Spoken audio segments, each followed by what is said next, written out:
welcome to the Weekenders. This is the show where we talk about the biggest football games of the weekend. I'm Max, joined by Bobby and Lexi here for Multiplicity Media, and this is our last weekend with more than one football game to talk about in a long time. So we're getting close to the end of it here.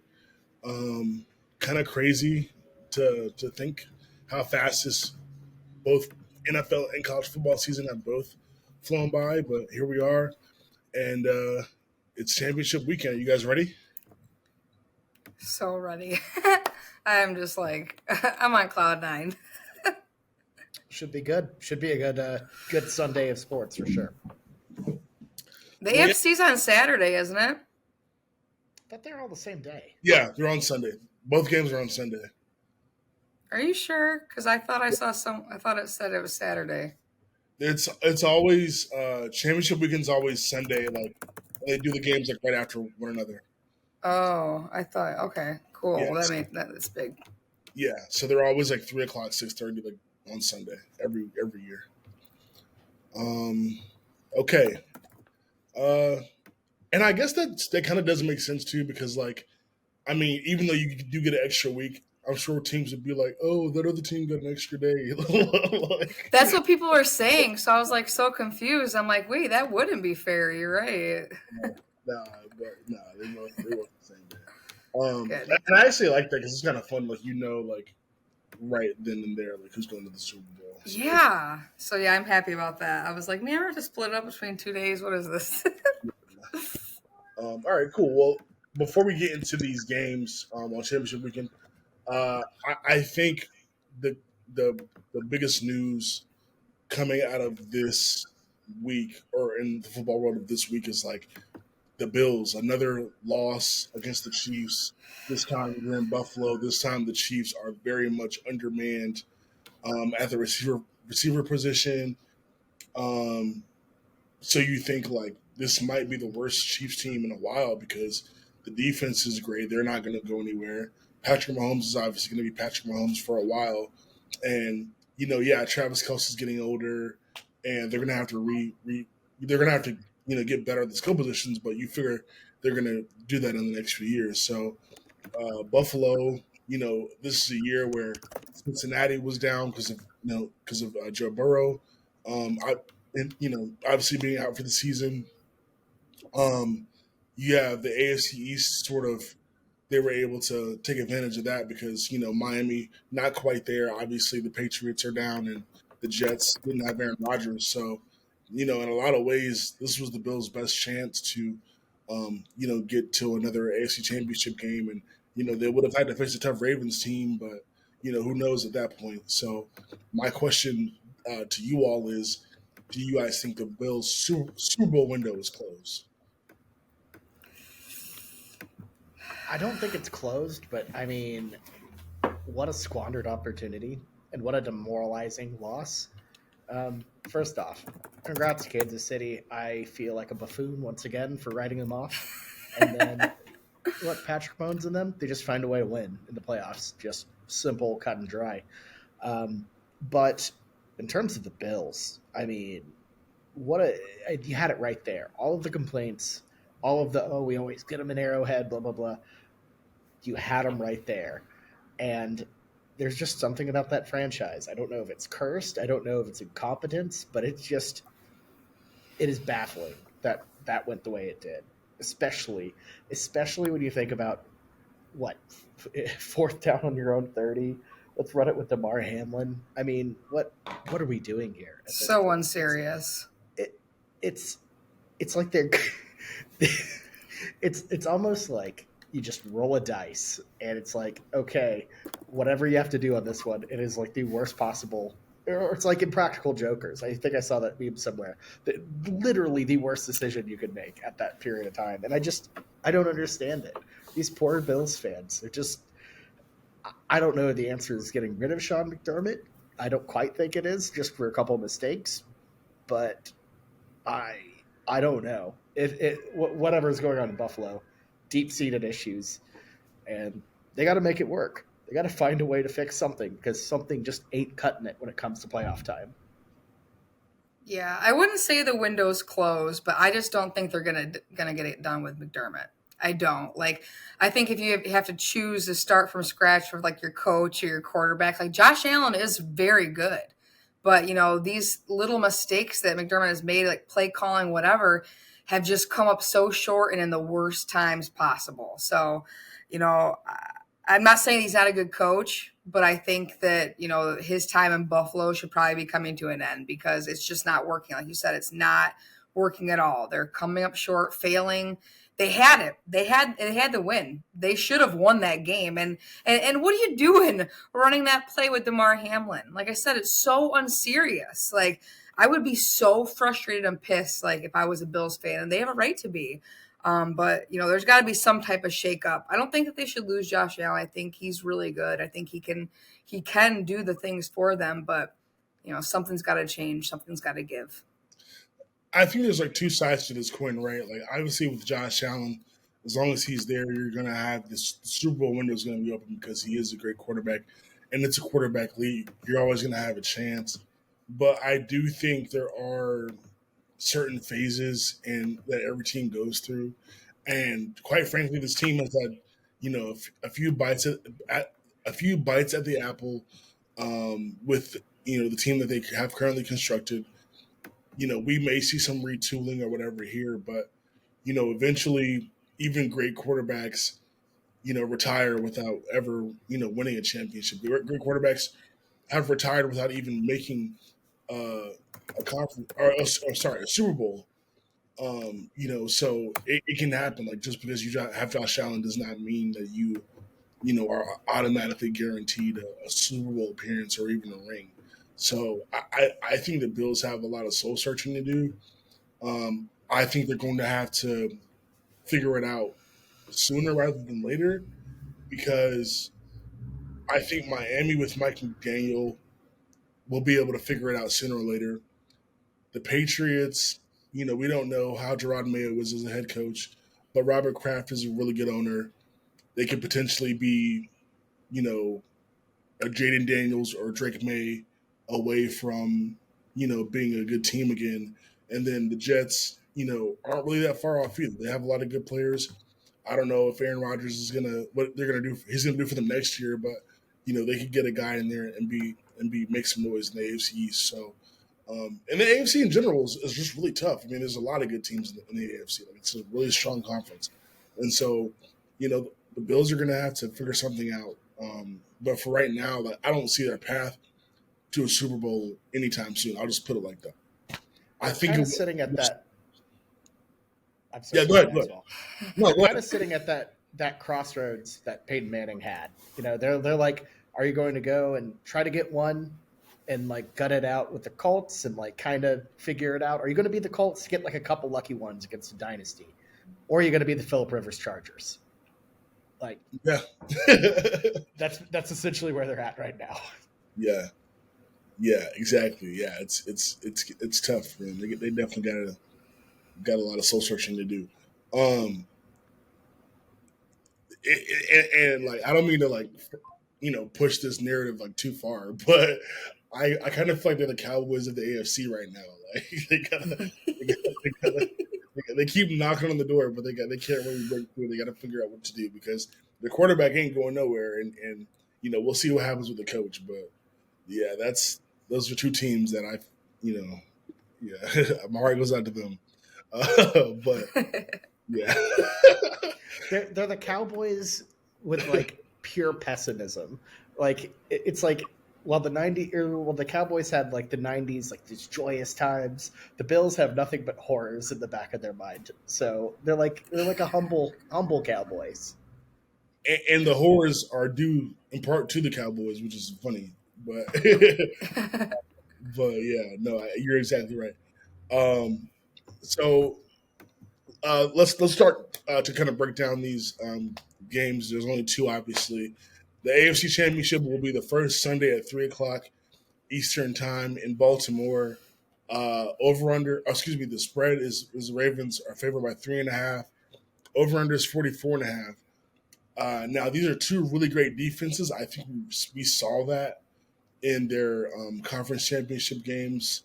I wasn't surprised the Bills were able to score on the Chiefs, but the Chiefs in the second half made it really tough on the Bills. I think the Bills only scored 7 points in the second half. So the Chiefs' defense, especially in the second half, is elite.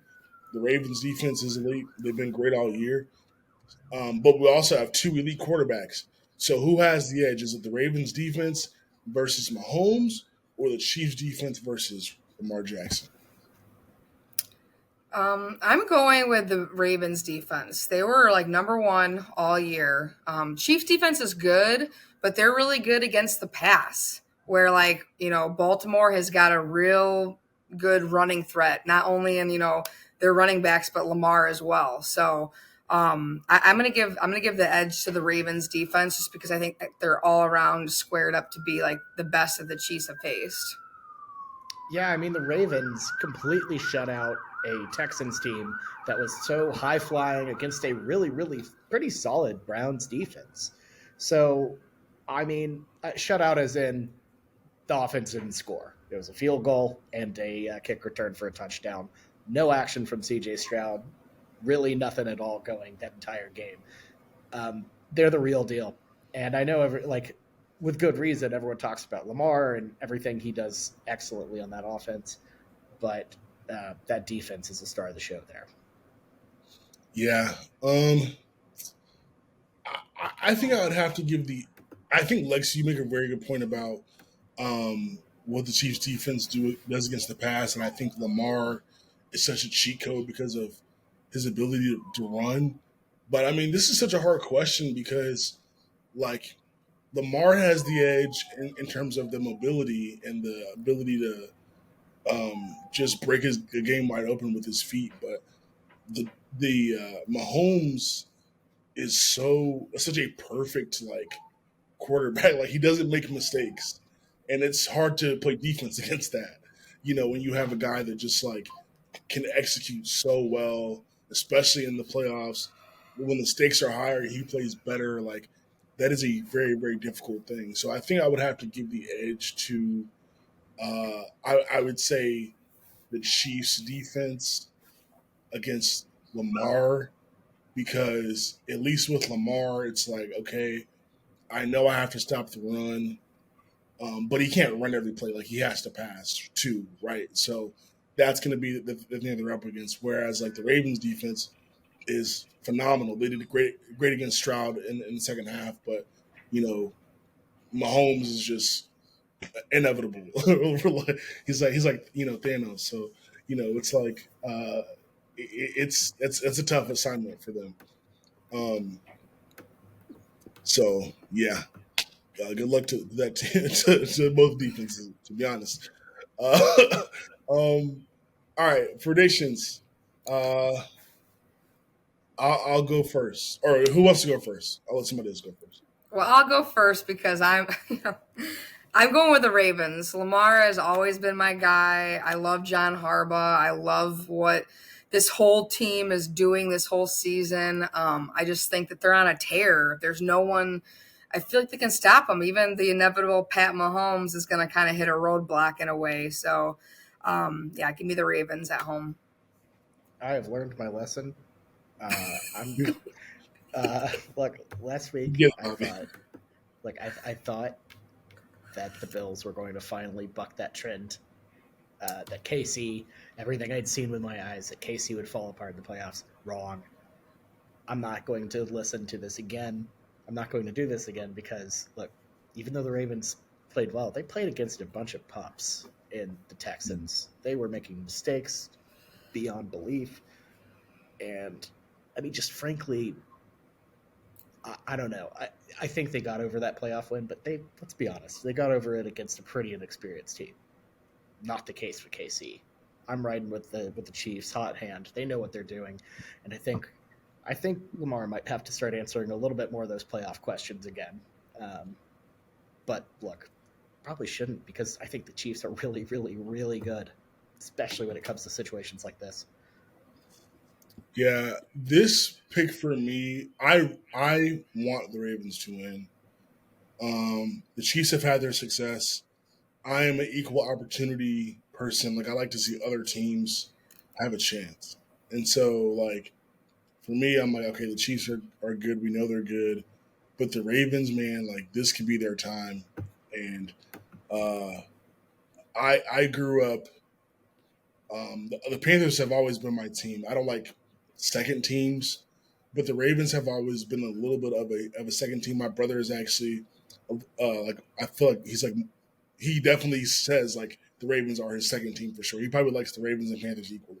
But anyway, we both sort of like drew to the Ravens just because Ray Lewis um, opened a barbershop with my cousin, and so we Wow. sort of had that family connection, and just we have family that live in Baltimore as well.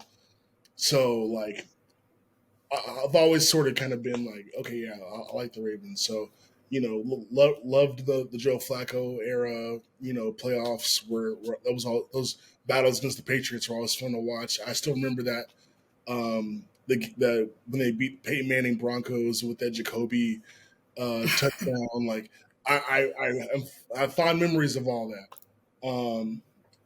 So I really do want the Ravens to win this game, but um, I cannot, for take integrity, I cannot pick against the Chiefs and Patrick Mahomes in this situation. He's just as good on the road as he is in Arrowhead. Um, Lamar shut a lot of people up with the playoff performance against the Texans, and I'm happy for him there.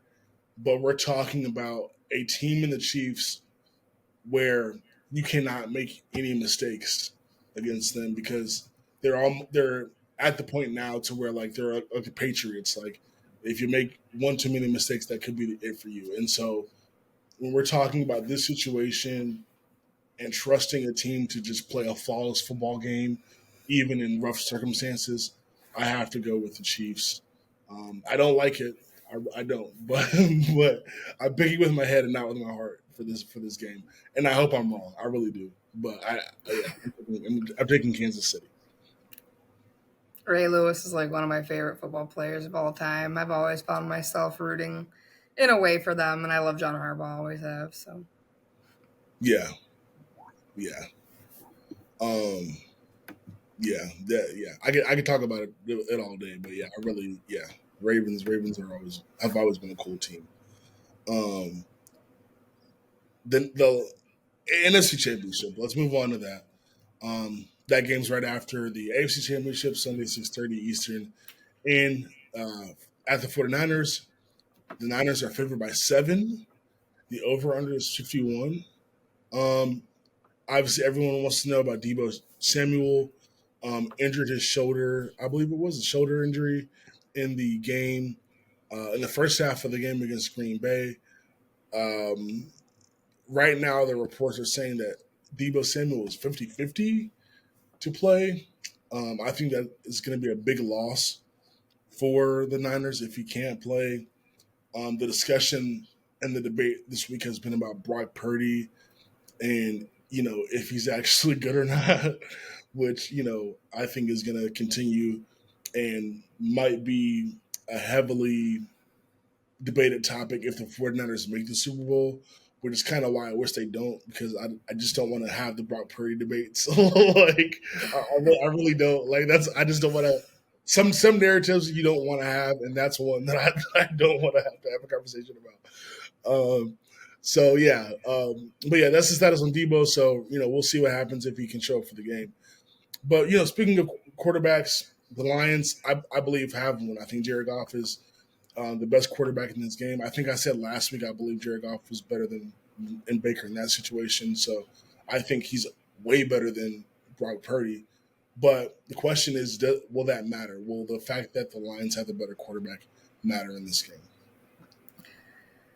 I've criticized Goff here and there throughout the season, last season, whatever. But when it comes to being clutch, holy shit. I mean, I don't think that right now there is besides Pat Mahomes, even he's so clutch. He's just been, and it's not flashy, not flash in the pan. It's not, the bling and whatever. He is just gritty. And I think it falls obviously under how Dan Campbell has, shaped this team and this culture. But, you know, I can't bet against the guy anymore. That, and there's just so many weapons on this Lions offense to go to. And I mean, Debo, even if he does play, I don't think he'll be 100%. So I think it's like, it's going to be a huge loss if he doesn't. But I still think it's going to be a pretty big loss even if he does, because it's not going to be 100%. So I'm just, taking that much of a high power out of their offense. Give me Goff all day. Yeah, I mean, the Goff advantage is definitely there. I've been a bit of a Brock Purdy, I don't want to say a Brock Purdy truther, but I'm definitely in the camp that he's not nearly as good as I think people think he is. I think he does a solid job of managing a game, but he's not going to win you a game. What's going to win you a game is that incredible offense and that incredible system. And Deebo Samuel's availability, obviously massive in this one.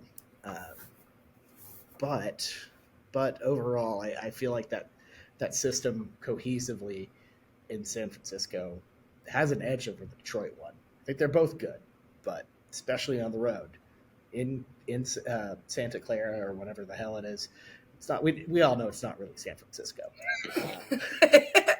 It ain't. Look at a map. Regardless, Niners, I feel like, have an offensive advantage in this one, but quarterback wise, without a doubt, the Lions. I mean, yeah, we know Jared Goff is better. I think everyone would agree with that, unless you were like some diehard 49ers fan. Like, you're going to say that Jared Goff is a better quarterback.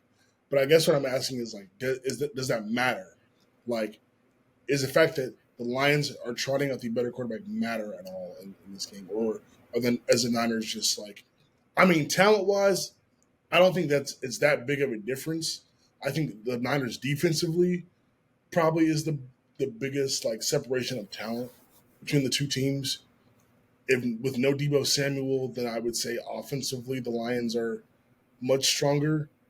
But like, let's say Debo plays, and you're just saying like, offenses are both good. Niners have an edge on defense, but we got the better quarterback. Like, is that going to matter when the ball is kicked?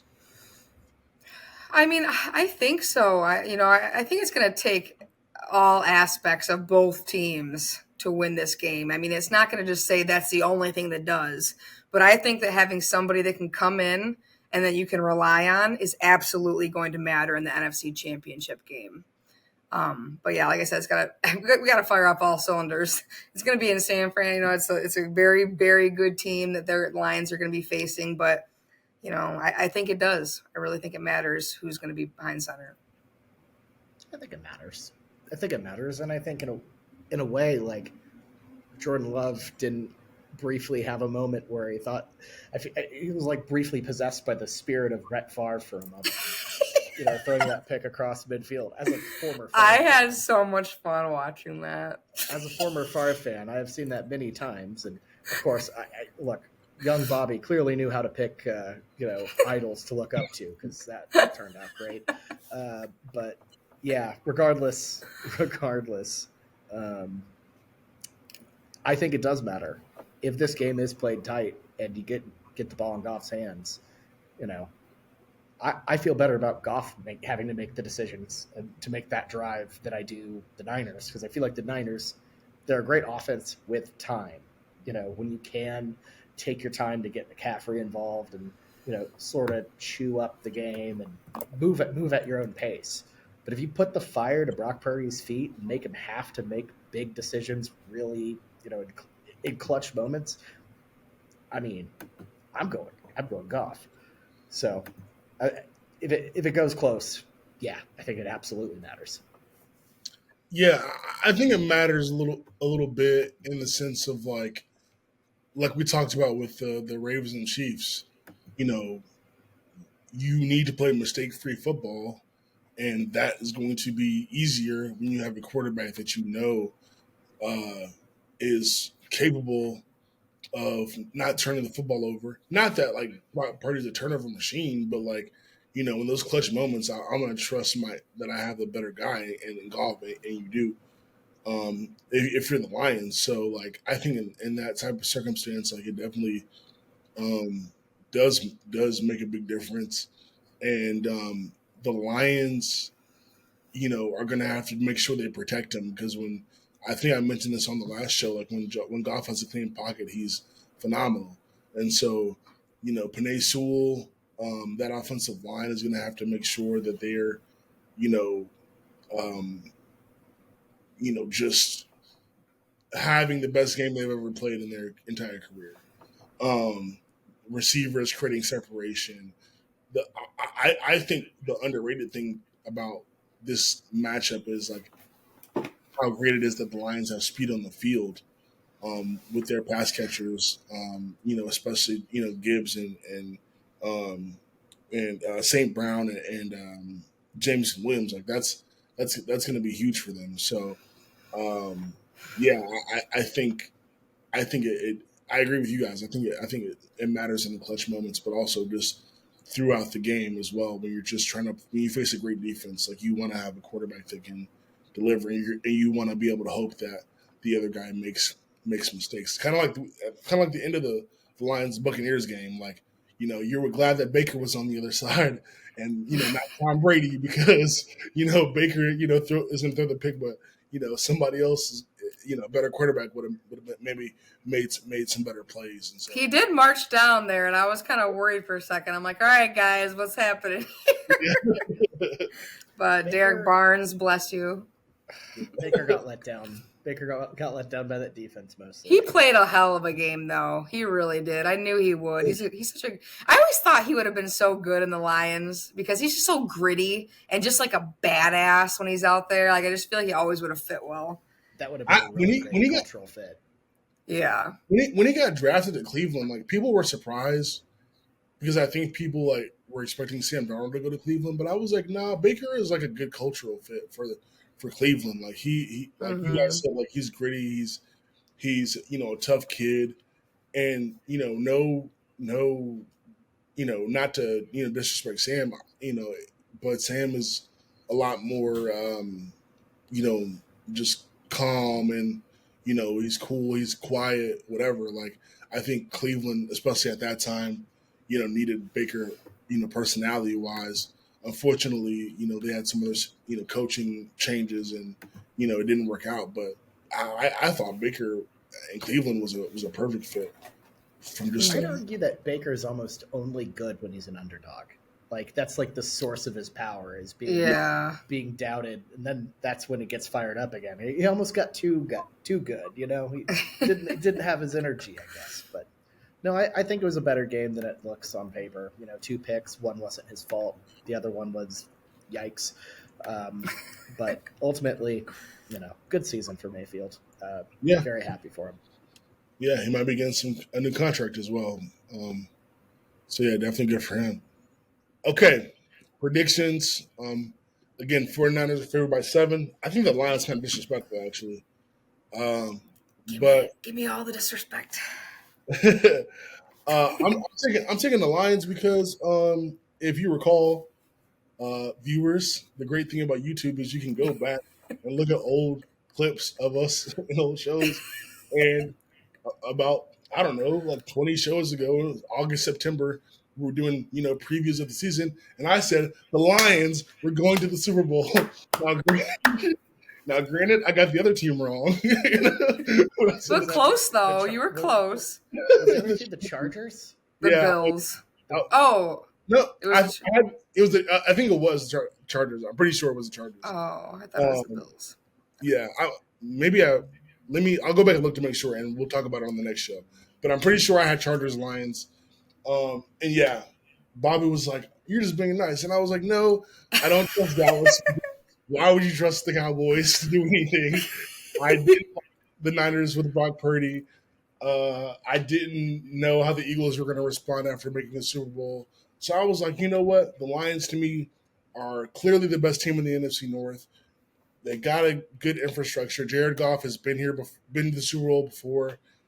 If they, can hold it together, they can make a Super Bowl run. So I'm sticking with that pick. I'm sticking with my, preseason Super Bowl pick, and the Lions are going to win this game. They're going to find a way to win.